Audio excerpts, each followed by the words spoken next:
Good evening, everyone, and welcome to Ask Dan. I'm Dan McKee, Lieutenant Governor of the State of Rhode Island. And tonight, we're going to be going over some real important things in terms of tourism in the state of Rhode Island. Ben, come on board for a little bit.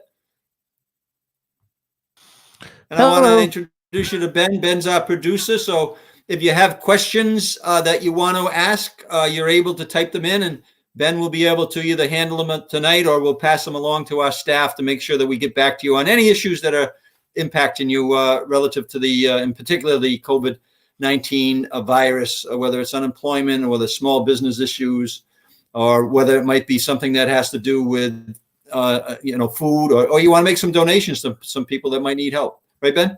Absolutely. Yep. And yeah, any questions that we can't get to tonight, because we have, sort of two topics that we talk about on this show, ask in the comments, and the Lieutenant Governor's team is amazing about getting back to people.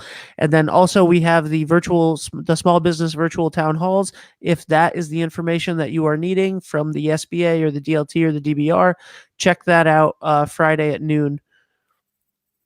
All Excellent. Right. Thanks, Ben. We'll see you in a bit. Yes, so tonight we wanted, we're still highlighting some of the things that are really Rhode Island. Tourism is a big deal in our state of Rhode Island. Tonight we're going to have some people from the Blackstone Valley Tourism. We had Louise Bishop from the South County Tourism with us a few weeks ago, and we just want to make sure that everybody understands what's happening in the tourism world for the state of Rhode Island, which is very important. And then the back half of our show, which is important of a show that we'll do all year long out of our office. It has to do with the fact that we're coming up on Memorial Day. A Memorial Day weekend is coming, and we'll have the director of the Operation Stand Down here today with us. Erik will be here, along with Director Joan, who heads up our Veterans Affairs in the state of Rhode Island, and looking forward to kind of comparing notes and see what we're doing in the state to honor those veterans that gave the ultimate sacrifice, gave up their lives to protect our freedom. So, but the first half of the show is going to be an interesting one. Why don't we bring Bob and Paul on? Bob Billington, Paul Palange, both from the Blackstone Tourism Council, Blackstone River Tourism Council, and welcome this evening. Thank you. Thank you, Dan. Yeah. Well, Bob, good to see you. Well, I saw both of you this morning, and I'll just briefly state why we started together with Bob and the Tourism Council. We started what we're calling a International Economic Ambassador Program.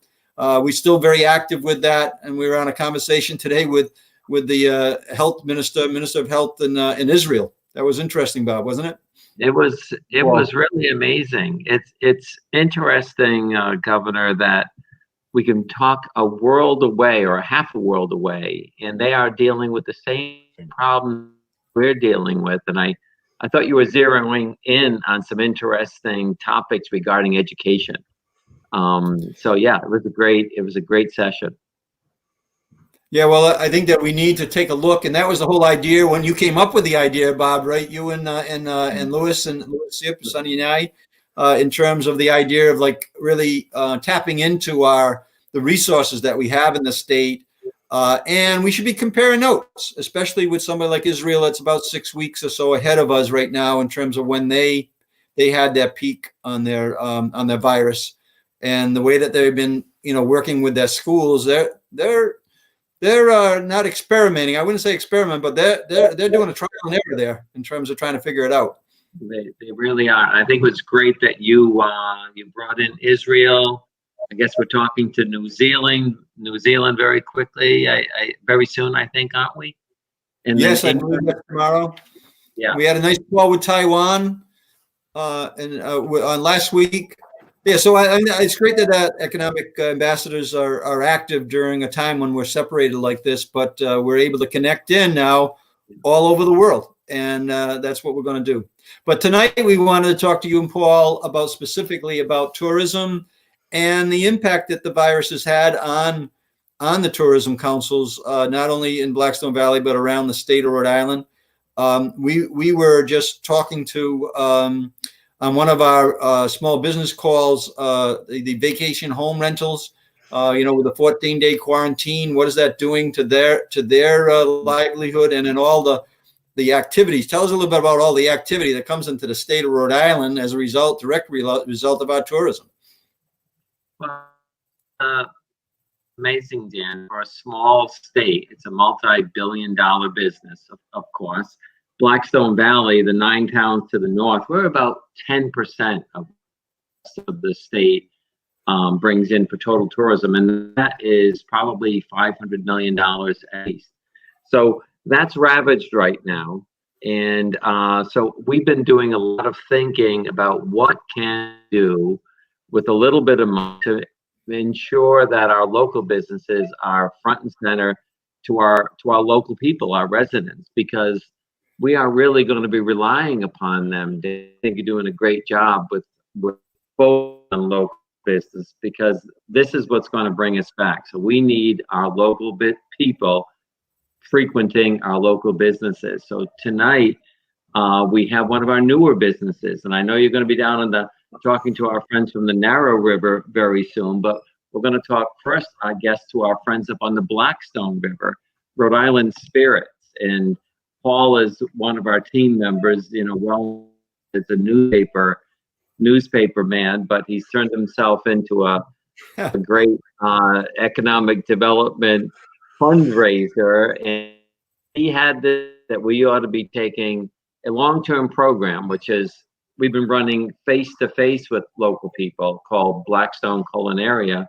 He said, let's bring it online. And our team put it together, Joan, James, Paul. And so tonight it's going to be fascinating, because we're going to go right inside Rhode Island Spirits. That's going to be great. Paul, tell us a little bit of the background and some of the shows that you've already had. Thank you for being here tonight, both you and Bob, and sharing, the work that you have been doing during this time frame, and before then, to promote our local businesses, which promotes our tourism. Yeah, thank you, Governor. We've been doing Culinaria, like Bob said, long before I came on board, and it was very popular. And I saw once the COVID-19 pandemic hit, a lot of things going online, and a lot of it was music. And I just thought to myself, why not have something else to bring some other form of arts, entertainment, and leisure to people? And people love cooking. So I thought of cooking demonstrations, and then it just morphed into Culinaria Live. And Joan Loos, our Blackstone Culinaria director, has taken this program and really made it into something special. We've had Dave Ashway from Palmer Restaurante on. We've had a man from EP Kitchen on, and it's proved to be very popular, and something that we're very proud of. And we really want to help small businesses, restaurants, and businesses such as RI Spirits to help them survive and grow. Yeah, and that's what we've been saying, Paul, on all my calls, is that we don't want anybody to lose their house. We don't want anybody to lose their apartment. We don't want anybody not to have food on the table. But every business that was in business prior to this virus, we should be doing everything we possibly can to make sure that they're still standing after the health crisis is over. And small businesses are very, very fragile right now. And so anything we can do to help them and to advocate for them, I think is very important. So thanks for using this forum to help us do just that, you and Bob and Joan. So thanks. How do we want to take off now from here? Are you guys getting off, or Paul, you staying on? What's happening? We got to bring on the business people now. Bring on the important RI Spirits. Let's bring on the RI Spirits, which I have visited, by the way, and I have tasted and tested. Oh yeah. Yes. They get a great product. Hi, Cathy. Hi, can you hear me? How you doing? Hi, Joan. So I just want to say thanks for coming on, and eventually, I'm just going to hand this off to Paul and Joan about how they are actually doing these, these presentations and these efforts. But I wanted to first kind of just thank you and introduce you to the people who are watching. This gets reaches several thousand people before the week's over, and so you have an opportunity to talk about the businesses. And we've visited with you, Cathy, at your shop, and as part of our tour, and. Yeah, so tell us a little bit about the challenge that we're facing right now, and then we're going to get into the good stuff with Paul and Joan in terms of how they would, I'm going to kind of sit back here and have you kind of show us how you do this this program that the Tourism Council has started. Cathy. Sure.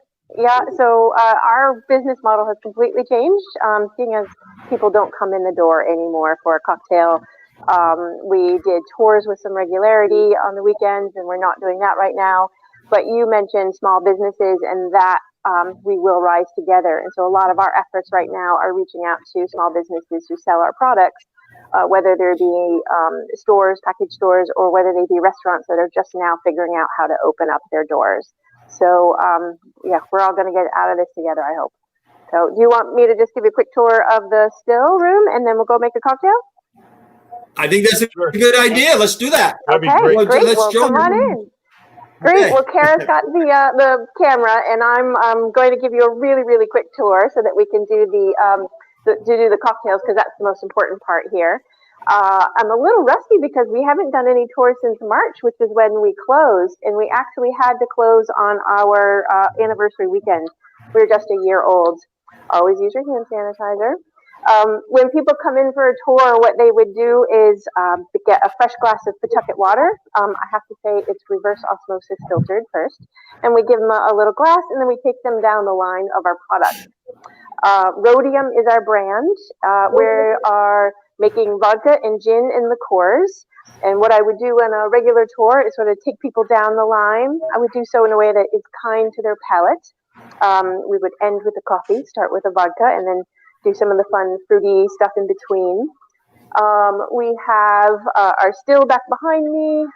We just brew it right here, and it's been really a fun process. What else can I tell you about the room? I want to say that everything we do is sort of based on flavor. So we try to do things that are fresh, farmed, or foraged in every bottle. Kara's giving you a quick shot of some ingredients that are local, that we're working on a new gin formula. But the farmed and fresh in our vodka bottle would be apples from Barden Farm. We've got a few things that I forage in our gin, in this gin, but this one has about a third of its ingredients are sourced from the coast or from the Blackstone Valley. We call it Forager's Gin because calling it Cathy's Gin just sounds silly. We are not foraging lemons or grapefruits in Rhode Island because that's not a thing, but people are really loving our limoncello. When we first started, the government shutdown sort of rearranged our sequencing, and one of the things that we had wanted to do was launch with a Rhode Island red vodka. Can you guess what the red is? Do you know? Cranberry, yes, some cranberry and some cherry. But with the closing of the government shutdown, which is when we opened, we had to rearrange our release.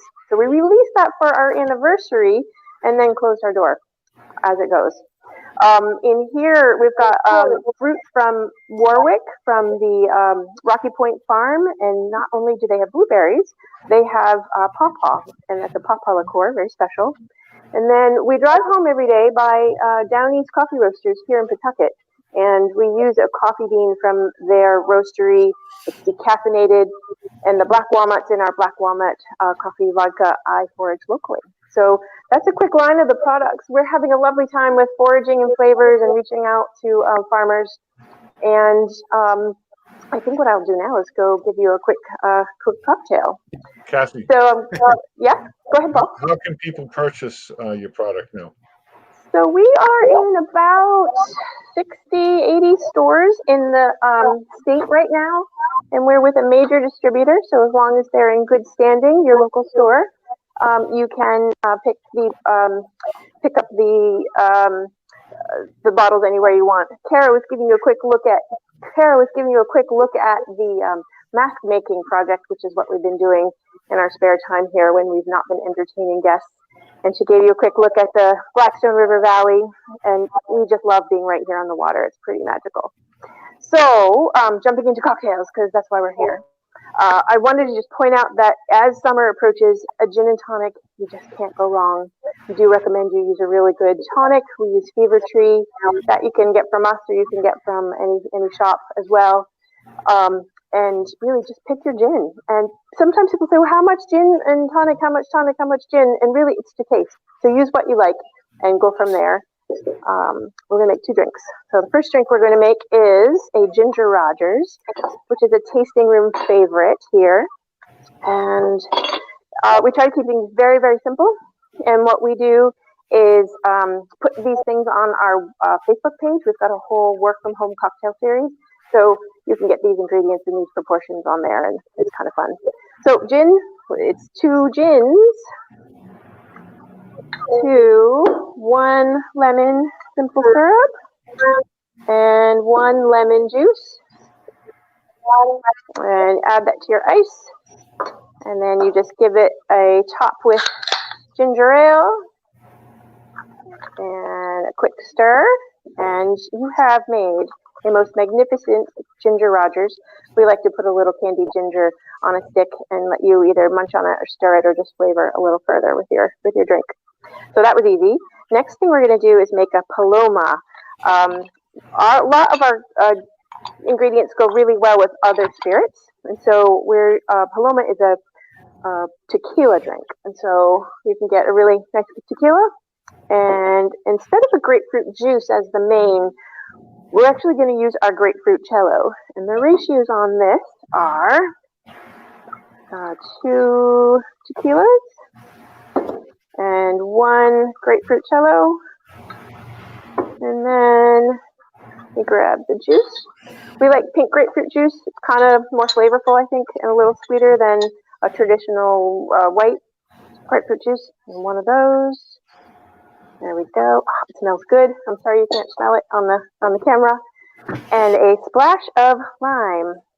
And I would actually throw in an actual lime yourself if you're feeling fancy. And give that a quick stir. And you have made a Paloma. Basically, make a cocktail as you like to drink it. And if you want a little more of this, add a little more of that. And if you like it a little lighter, then just make it a little lighter. So that is a real quick cocktail tour. Do we have questions or thoughts or ideas or tasting room favorite drinks that you've had here? Cathy, it's Joan. Can you hear me?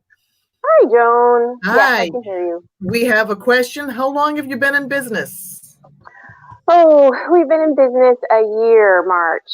So really on our anniversary weekend, we had to close. And it's been a good year. We got into distribution last July, and I'm really glad we did because now that's probably our primary income right now is working with stores and getting people to purchase either you can order here a bottle or you can go ahead and order from a local store. Okay, and while we're talking about getting your products, people can call in and do curbside pickup. Am I right? Can absolutely. You give us how they would do that? And I heard you give out a free gift with purchase too. What's that all about? Well, we are doing masks. I got out my sewing machine and I've been making masks. So you buy a bottle from our website and we put it in a brown bag and we put a little mask in there that's in its own little baggie. And when you get here, you call us and we just run it out the stairs and hand it off to you. It's been really fun to make masks and just it's just a gesture of goodwill and letting our customers know we care about them and just hope that they stay healthy because we need them when this is all over. Yeah. That's right. And why did you decide to locate in Pawtucket? Why did we locate in Pawtucket? Well, it's Pawtucket.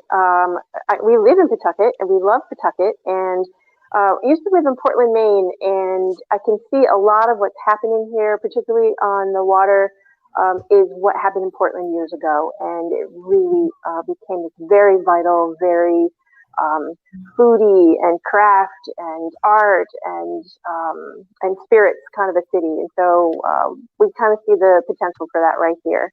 And then the water in itself is like, why wouldn't you be anywhere else but on the water if you could? So. Well, you get it. That's why we do Culinaria, because showcasing the food and drink establishments of the Blackstone Valley is showing people why Blackstone Valley is a great place to live and work and visit. So you get it. Yeah. So I see someone asked about how much the bottles are. They range between 23 and 39, depending upon if they're small and which flavor they are.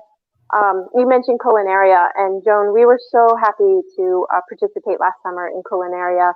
And Rhode Hen came in and they did the food, and this place was just filled with, I don't know, we had about 60 people, I think, it was a big between your one. staff. Yeah, it was really lovely. And we do look forward to a day when there's a vaccine where we can fill this space again with that many people. It'll be nice.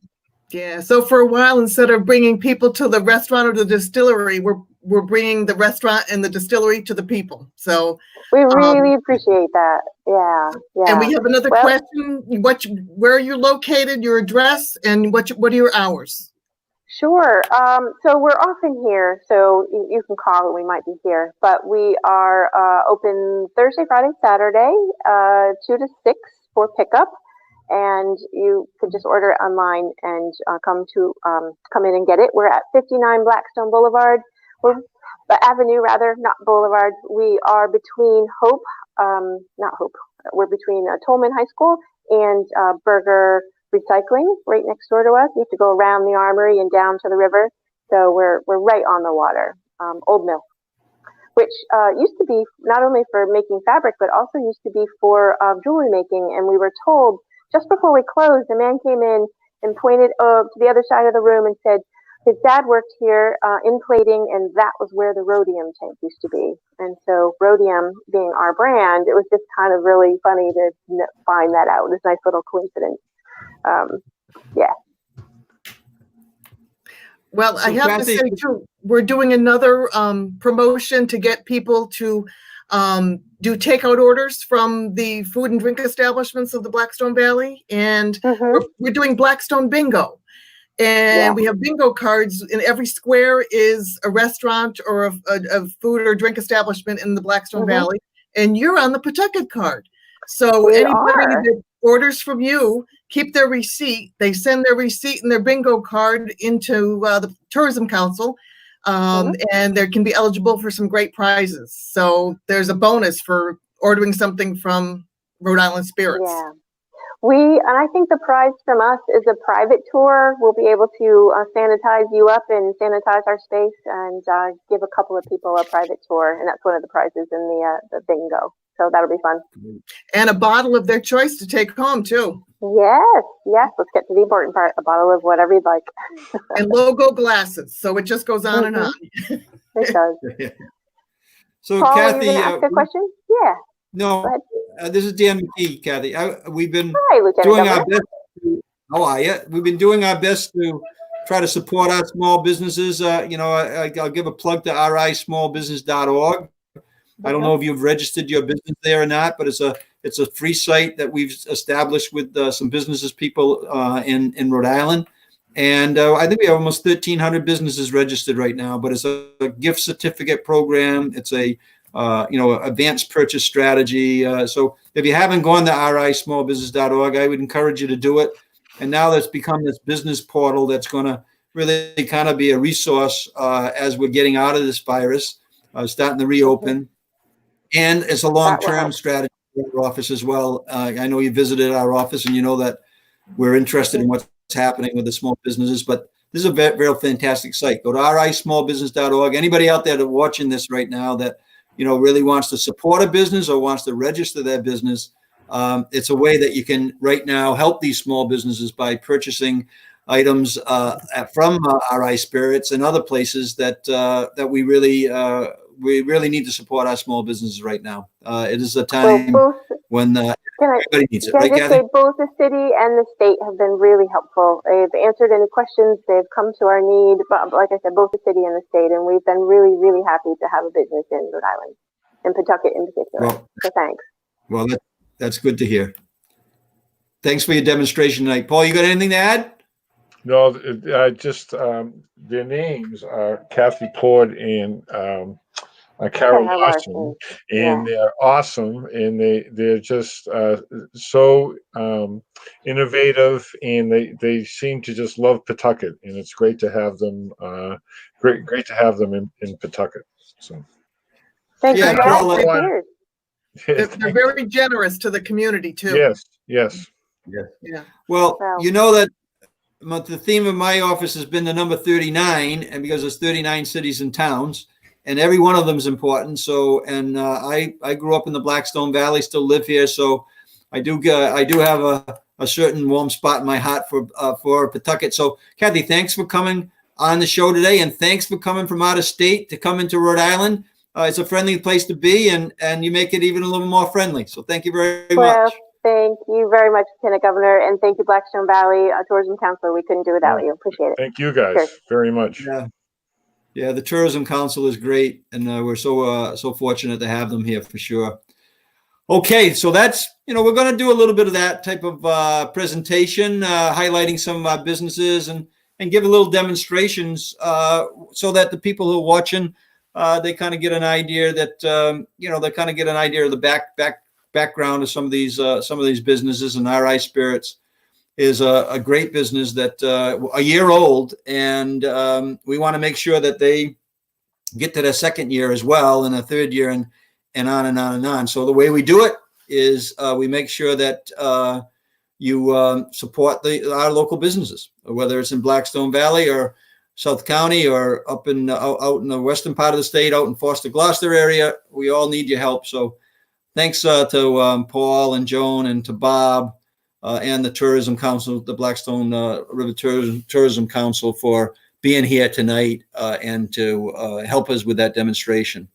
I wanted to shift now to something that is very important for us to do, which is to be honoring our veterans, in particular the men and women who have given up their lives and to protect our freedom here in Rhode Island and in the United States. And we have two really important people in the state of Rhode Island that I have been fortunate to work hand in hand with, and to do anything that we possibly can to not only help the veterans, but also to recognize our veterans. And in particular, on Memorial Day, it's about those people who have, shielded our freedoms with their lives. And we can't forget that. And we always need to remember that.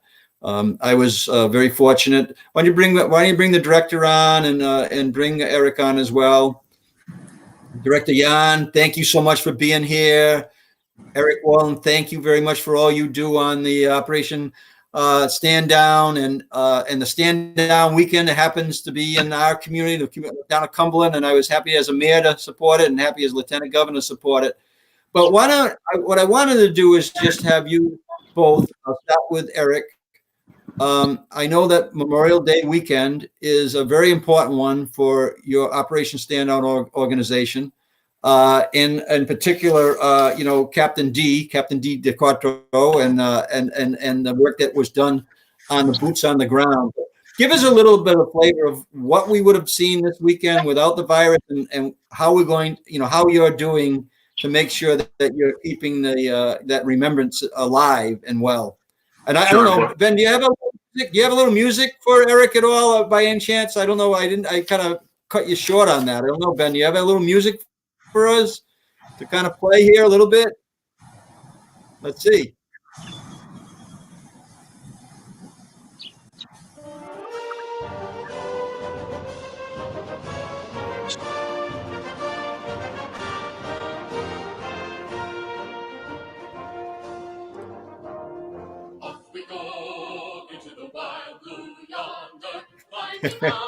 That's great, Ben. I love it. That's great, Ben.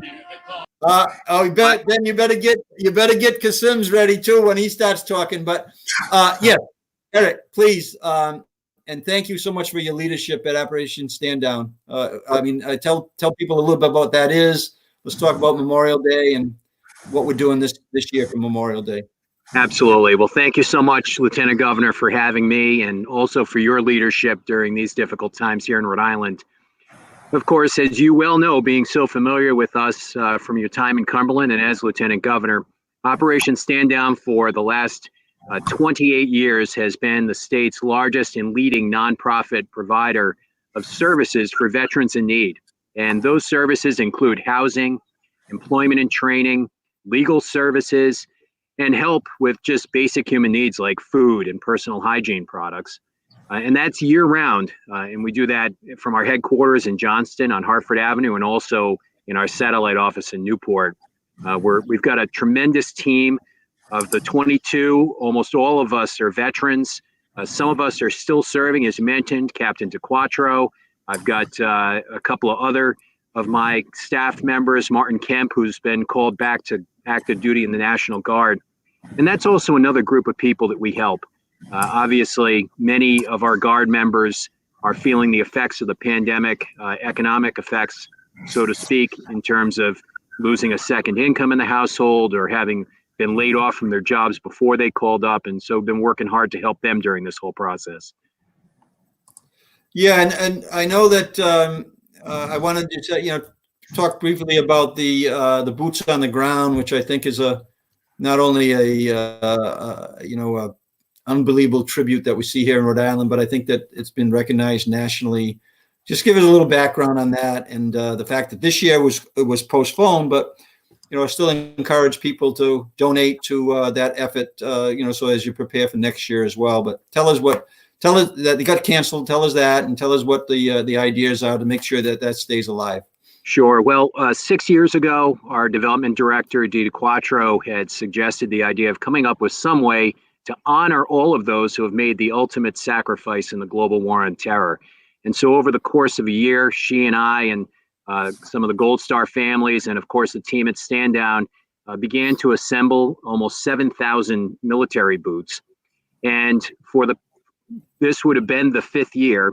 And the Boots on the Ground for Heroes Memorial involves setting out a single boot for each of those who have given the full measure of sacrifice in the global war on terror. We set them out in alphabetical order by state, and we put a tag on them with a photo of the fallen, where they came from, how they fell, and what branch they were from.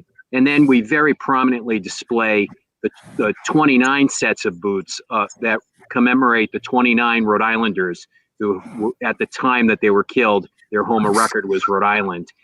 So this was obviously, we were going to do this again at Fort Adams, which last year was just an amazing place, one of our great forts in the nation, and very historical, given that for hundreds of years, it was actually a place where military members, people drilled. So we had to, of course, cancel that because of the restrictions on gatherings and events. So it was felt like we had to continue on in some way to do something. Last week, on what had to have been one of the most God-given, beautiful days, myself, Dee DeQuattro, Lynn St. Germain Lund, a Gold Star mother from Rhode Island, and then Ben DeCastro went out to Beavertail, and we set up the 29 Rhode Island boots. And we did the honor call. We called each name and rang a bell for those 29 Rhode Islanders who gave the full measure. We've recorded that, and we are going to, beginning tomorrow, have available on our social media through Carty's Furniture, who helped present that and sponsored us financially, make that available, a virtual Boots on the Ground for Heroes Memorial. And also importantly to note, every year we add the new fallen. So we did not want to miss the important opportunity to commemorate the additional 38 American heroes who have fallen in our country in the global war. And so at the end of that virtual presentation, we have a list of all of their names as they scroll to the sound of taps. Yeah, so thanks for your leadership on that. We'll show a picture, I think, of the boots on the ground so that people get a sense of it. They haven't seen it. It is a very emotional and very, true, tribute, and you can't help but feel it when you actually see that. So, and Dan, I just want to point out, we want to be interactive. So we would like all of Rhode Islanders who see this and around the country, as they watch the video, the virtual presentation, please go and post photos of you and your family, perhaps visiting the boots in years past, or one of our fallen heroes, and tag Operation Stand Down and hashtag BOTG on all of your social media. And let's really come out as a state, as a nation, and let's not forget this other immense sacrifice it has made, in addition to what so many others are doing now. Yeah, we might see a picture of it coming up. And Erik, thank you. And I'll kind of shift. And there's a little bit of example of what you were talking about. But it's in person. It is just breathtaking. And so there's a larger picture at the fort last year, I believe. So. And there's over 7,000 pairs of boots, and all recognized individually by state. And there's our Rhode Island tribute. So thank you, and thanks for your team for doing that work. We have just, we're keeping a tradition alive as well, Erik, and I want Kasim to talk about it. And there's the 29, yeah. So we have the Garden of Heroes at the State House. And this year we did similar what you did. We worked behind the scenes, make sure that there was beautifully flowered by the Groden Center. We had a former Marine actually that gave his time to plant those flowers again as a tribute. He called it a labor of love. And then the director and I, with the governor, along with the General Callahan, were there to lay the wreath on the monument that's there, that is talking about that's recognizing those men and women who served and died to protect our freedom. So that was, I think keeping these things alive during this period of time is so important because it's that we do this. And Director, thank you for being here. I know that you're working on things as well, but first of all, thank you for being there, leading the Pledge of Allegiance on Monday at the State House with the governor. And our office, Charlie Fogarty was Lieutenant Governor in 2005, started that garden, and it's been my honor to make sure that we're maintaining that tradition in a way that is respectful of those families that live in our state, and those Gold Star families that live in Rhode Island that you're very close to as well. So please tell us a little bit about that experience, but also what you're doing to make sure that the remembrance stays very much front and center this weekend in Rhode Island. Thank you, Lieutenant Governor, and thank you, Erik, for all your service as well. Erik, your organization means so much to the state, and you literally set the standard for other organizations to emulate in terms of what it means to, not a handout, but a hand up, and helping others, serving those. And it's truly a blessing. Thanks, Director. And I tell you, just to add to that story, Erik didn't share the best part of that story. Last year, when they removed the boots, the imprint that those boots left, Erik, and you had that aerial photo, it was breathtaking. Erik, can you talk a little bit about that? Because I want you to, the way you described it last year was phenomenal. Well, it was when we took up all the boots, they had been there for about 6-7 days. And as we moved them all, it literally left a boot print in the grass. It looked like it looked like an army of ghosts, and it left a permanent impression, as I think it leaves a permanent impression on everyone who sees it. It was a dramatic photo, and I had actually forgotten about that, Director, and I thank you for causing me to remember that. You're quite welcome. When we talk about this, we live in unprecedented times in terms of this virus, but when we talk about honoring our fallen, our Gold Star families, we can't stay on the sidelines. They died for this country. They died to guide us here today. And so, we are restricted by today's times, but we still going to honor our fallen nonetheless. It'll be at 5 people. Well, guess what? We're going to go through all this entire ceremony from start to finish. And, we're working on something special for Memorial Day as well. And we welcome everyone to celebrate, but again, follow the governor's guidance in terms of the PPE requirements, to stand on the social distances, those that we can congregate 5 or less. And if you're in a funeral party or funeral procession, 10 or less. Let's do this thing safely, and we'll get out of all this together. And so, Lieutenant Governor, the governor, the Adjutant General, Major General Callahan, and a chaplain, we're going to get together once again and to honor our fallen. On a perfect day, we've had our Gold Star family members there. We'll have the Joint Color Guard there. We have the best bands on the planet in terms of our National Guard and our facilities over in Newport, that great band there. They'll all be there together. We have residents from our veterans home would normally attend. We have thousands of volunteers coming to help out, pass out, distribute flags across this great state of ours. Well, the COVID virus has changed all of that, but guess what? We're stronger than ever. We're going to continue to lean on each other. At some point in time, we will be able to physically lean on each other, but we're mentally leaning on each other now. It's going to make us even stronger physically once we get past all of this. Yeah, so Director, we know that there's remembrance ceremonies all around the country, and Rhode Island has its share. And we reached out to some of the municipal leaders so that we could share some of the things they're doing. I know that Jamestown's having a special 18 car parade through their community. 18 is the number because they recognize 18 different people who have died in service to protect our freedoms. And they're going to do that. I know North Providence is setting up a ceremony on this week virtually, and they're going to video it, I think on Thursday around noontime. And then they're going to show that on their Facebook page on the 25th, which is the Memorial Day itself. And other communities like Warren is going to do the same thing. They're taking a little bit of videos from their past ceremonies and putting them together so that they can put them out as well. So I think it's just important what you're saying, Director, and Erik, as the Executive Director of Operation Stand Down. You're just reminding people tonight, and we'll have thousands of people that will see this video before Monday, and we're encouraging them all in their way. Make sure that you take the time to honor those who have served, and paid that ultimate sacrifice. And also remember their families. I think the Director mentioned about the Gold Star moms, the Gold Star families. They paid a price too, right, Erik? I mean, they paid a price as well. And I mean, we need to make sure the price paid every day.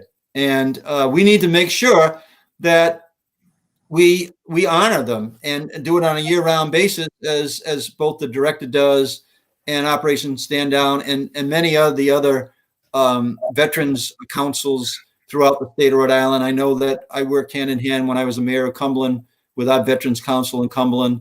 They're not going to have the service, but I'm sure they're going to have something. But yeah, tell us a little bit about the Gold Star families, because that you know of and that you work with, and as Erik just said, they pay a price every single day. They're great people, and they embrace you and do everything, but but that privately they still suffer. Oh, absolutely. I think Lynn St. Germain, God bless her, she said it best. Every day in a Gold Star family is a Memorial Day. And I look for Operation Stand Down to continue every time anytime there's some type of gathering that Operation Stand Down leads, the first thing that they always say is to thank the Gold Star families, because they give us inspiration and hope. And, it just means so much, to us to be reflective about this time frame. And, it's very difficult. And, you always see a Gold Star family. If you think you got it tough, just sit down and talk to a Gold Star family. Tell them what life really is about in terms of their sacrifices that they've made. And every holiday, when we can get together, they can't. And so it's up to us leaders to come together and to do things right on their behalf. We got the Beirut Memorial that's being built, the Gold Star. Yeah, that's going to be built. And so those two critical fixtures are going to be permanently erected here in Rhode Island to show a gratitude for our Gold Star families. Yeah, I think we have a photo of that rendering, and it shows that the work goes on, and the efforts of Rhode Island and the leadership in Rhode Island, and in particular in your office, Director, the work continues. And I know that our office has been very supportive and working on the committee. Every year they have an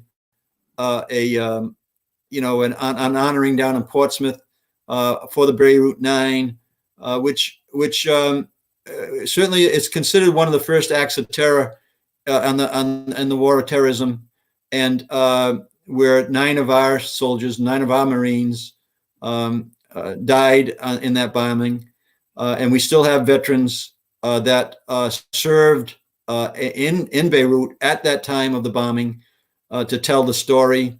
And then when we meet with the families in in Portsmouth, they're the Gold Star families, and their extended families too are impacted. It's just not their immediate family. So yeah, tell us a little bit about this this monument. I know that you've worked very hard on this, and I think the people are very appreciative that were impacted directly. And like we had a major loss for in the country. Rhode Island bore a great deal of that loss in that bombing. So to the credit of the General Assembly, led by Honorable Speaker Mattiello and the team, they put together through the charter to work through a joint commission to study this, to put this together, to bring this to life. Chairman Azanero, who leaves the House side for our veterans, and they put together a committee with active duty members, members that served during that time period that was actually there on the ground when that tragedy happened. Family members, Gold Star family members are brought in to help build that, put that memorial together. The part administration led by Rep.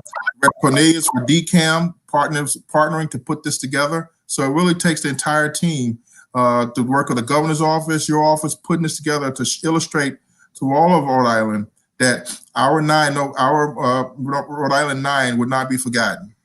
Yes. Yeah. And I think that's just another reflection too of the work and the dedication that goes on around the country. And there are monuments to that bombing, the Beirut bombing around the country, and in particular in Washington. And I know that the national groups that are supporting the effort to make sure we remember those who died during that time frame. And during that incident, that war and terror, right, that was there, have been helpful as well to us. So, yeah, it's been a team effort, and I think you said it well, Director. But I can tell you, those families are going to wanna, they're going to really appreciate the effort. 1983 was a long time ago, right? 1983 was a long time ago when that bombing happened, but we didn't forget. Right, we didn't forget, and that's because of the work, Erik, you do, and then Director, you do. That Rhode Island doesn't forget, and we show that every day, and your work shows that.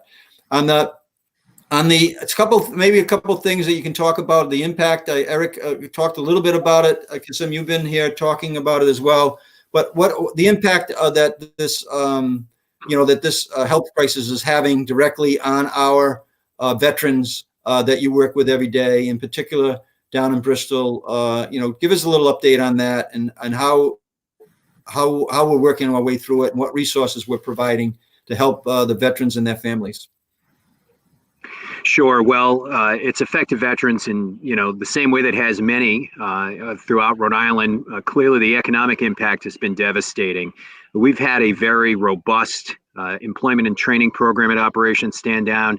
With the economy growing, we've had great success at getting many of our veterans who have been out of the workforce back into it. And that, of course, has taken a downturn very quickly.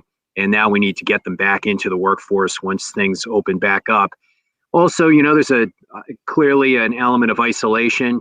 No doubt, most people are aware that there are a lot of veterans who are suffering from mental health issues as a result of PTSD and other mental health ailments. And clearly, for them being isolated, many of them having to rely upon virtual means like this to communicate with their mental health providers can be very stressful. So we're seeing that.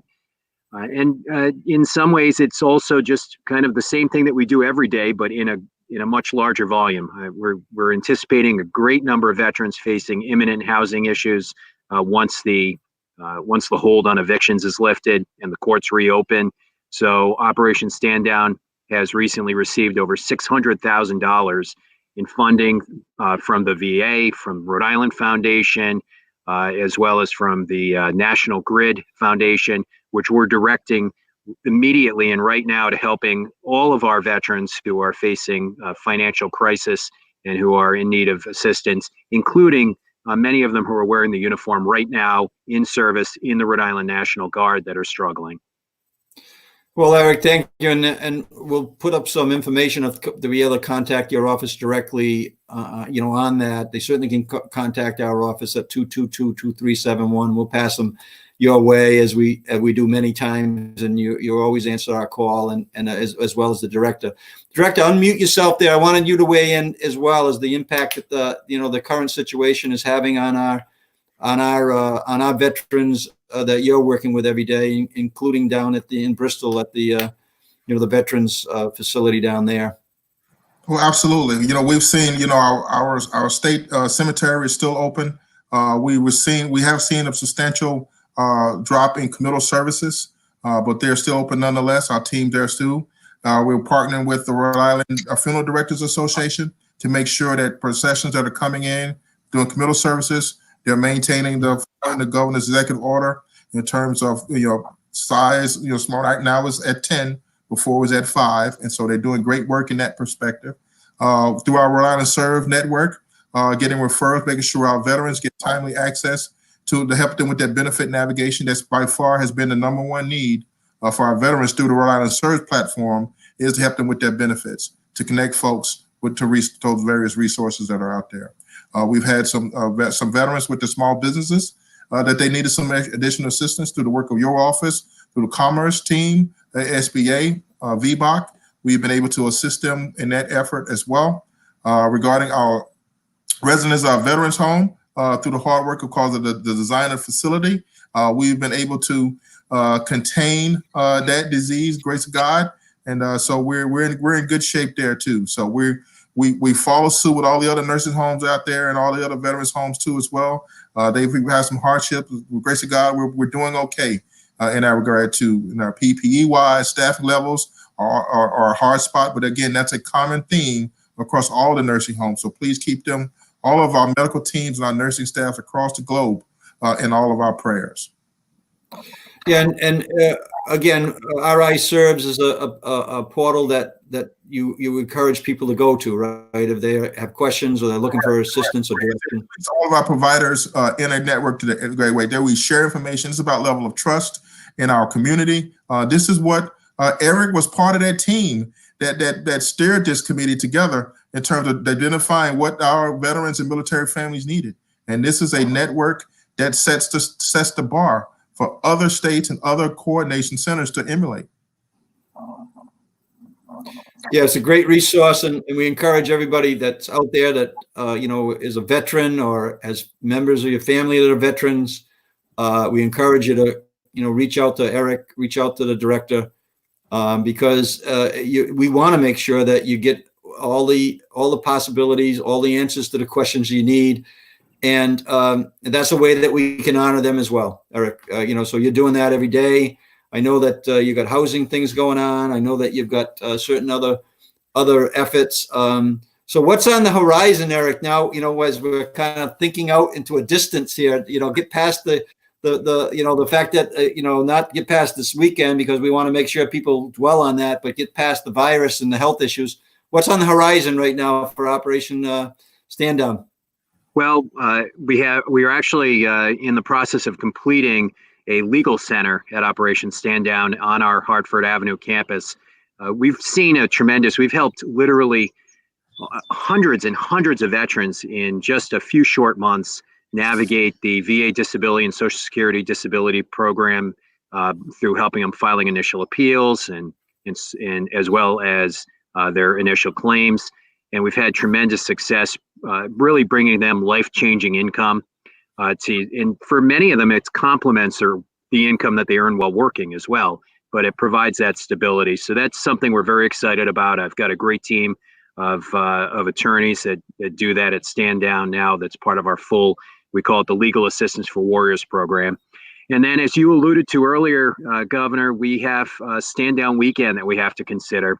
And whether we do that where we normally set up a military encampment up at Diamond Hill, that may happen in the form that it always has, but it's very possible we're going to come up with some other way to do a hybrid of that. But we need to make sure we get the resources to the most vulnerable as well.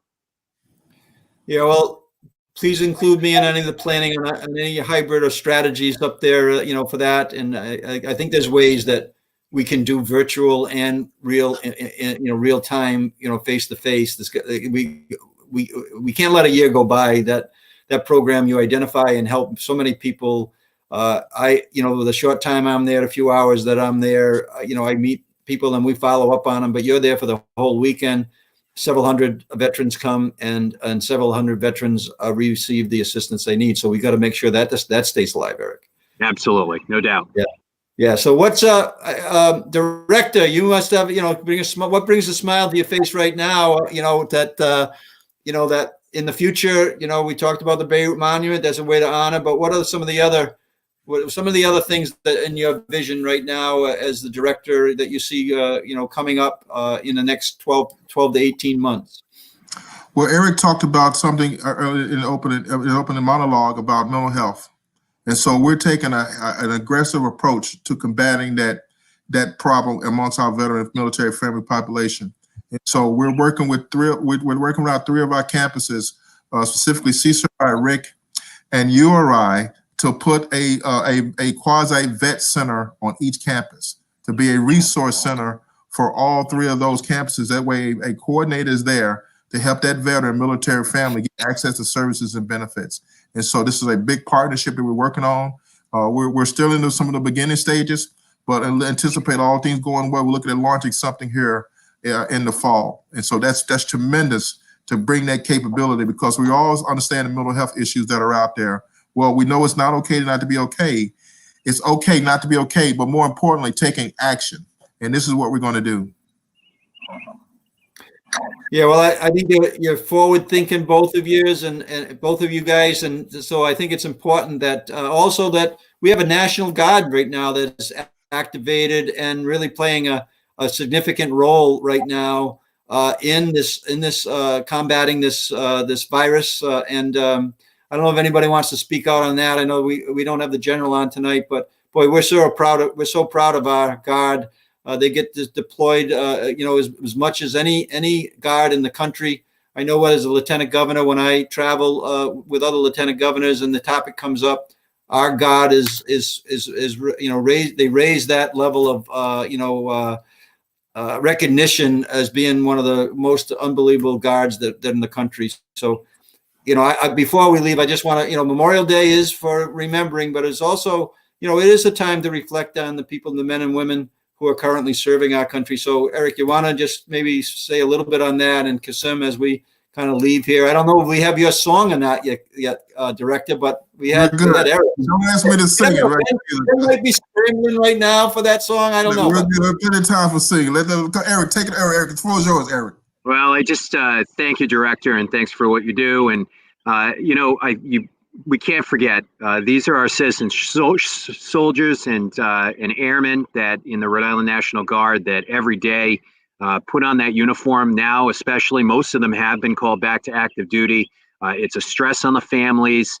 Many of them are trying to deal with their own economic problems at home, and it is no doubt a deployment. And I think it's analogous to any other deployment that's been done overseas. This is an unknown virus. It's a unknown risk, and we hope that they're all safe and that there are no lasting effects of this long term for them. But we have to. Anytime you see somebody wearing that uniform, you've got to thank them for doing it. And that on Memorial Day, those who have fallen would want you to do that. Absolutely. Director, last word to you. To our veterans, military family out there, you're not on this island by yourself. We have so many resources available for there to get some assistance. Please utilize those services. And God bless us all. Keep praying for all those medical teams and nursing staff across the globe. Yeah, those first responders, we need to honor them, and Director, you do, and Erik and your organization does as well. Please say hello to your team, to Tony and the rest of the crew there for me, and let's make sure that everybody in the state of Rhode Island gets the message loud and clear. This is Memorial Day weekend, and we need to make sure we honor those who have served us in a way that gave that ultimate sacrifice to protect our freedoms. Director, thank you for being here. Erik, thank you for being here as well. Thanks, Governor. Oh, I saw a glimpse of potentially a song, but I didn't hear it though.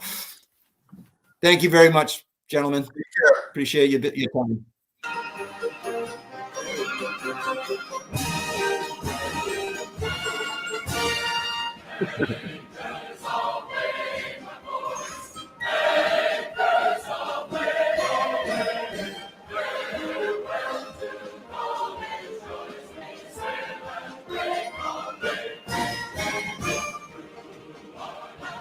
Excellent. Thanks, Ben. Well, those are two leaders in our state of many that are working on behalf of our not only those who serve us today, but those who have served us in the past, that's still with us, and in particular this weekend. This is a weekend to remember those who have served, those who have given up their lives, for them and all their families that are impacted every single day, as the director said and Erik said. So God bless them all, and God bless America, and let's keep Rhode Island strong and safe, and we'll see you on Friday's call, and again next week, Monday and Wednesday night. We may have a special guest on Wednesday. We're working on it, but thank you everybody for being with me tonight. I appreciate it very much. Enjoy.